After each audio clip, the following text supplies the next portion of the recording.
कृष्ण और सुदामा की पूरी कहानी बहुत समय पहले की बात है। कृष्ण और सुदामा बचपन के बहुत अच्छे मित्र थे। दोनों ने एक साथ गुरु संदीपनी ऋषि आश्रम में शिक्षा प्राप्त की। वे साथ पढ़ते, खेलते और हर काम मिलकर करते थे। सुदामा बहुत ही सरल, शांत और गरीब ब्राह्मण थे। समय बीता, कृष्ण बड़े होकर राजा बन गए और सुदामा अपने परिवार के साथ बहुत गरीबी में जीवन बिताने लगे। कई बार उनके घर में खाने तक की कमी हो जाती थी।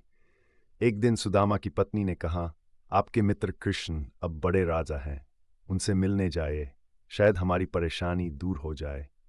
सुदामा बोले, मैं मित्रता को किसी स्वार्थ से नहीं जोड़ना चाहता। लेकिन पत्नी के कहने पर वे तैयार हो गए। घर में देने के लिए कुछ भी नहीं था। बड़ी मुश्किल से पड़ोस से थोड़ा चिवड़ा पोहे मिला। सुदामा ने उसे एक पुराने कपड़े में बांध लिया और कृष्ण से मिलने निकल पड़े। कई दिनों की यात्रा के बाद वे कृष्ण के महल पहुंचे।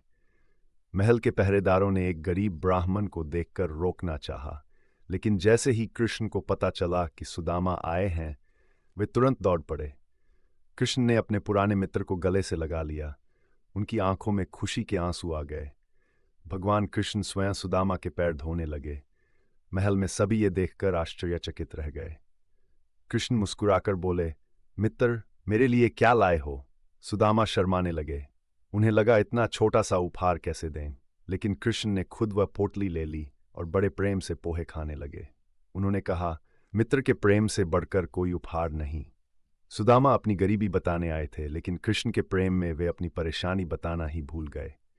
अगले दिन वे घर लौटने लगे। रास्ते भर सोचते रहे, मैं कुछ मांग ही नहीं पाया। लेकिन जब अपने गांव पहुंचे तो वहां झोपड़ी की जगह सुंदर घर था। परिवार खुश था। सुदामा समझ गए कि कृष्ण ने बिना मांगे ही सब दे दिया। सुदामा की आंखें भर आईं। उन्होंने कहा, सच्चा मित्र वही होता है जो बिना कहे दिल की बात समझ जाए। सच्ची मित्रता और प्रेम में धन दौलत नहीं, दिल की भावना सबसे बड़ी होती है।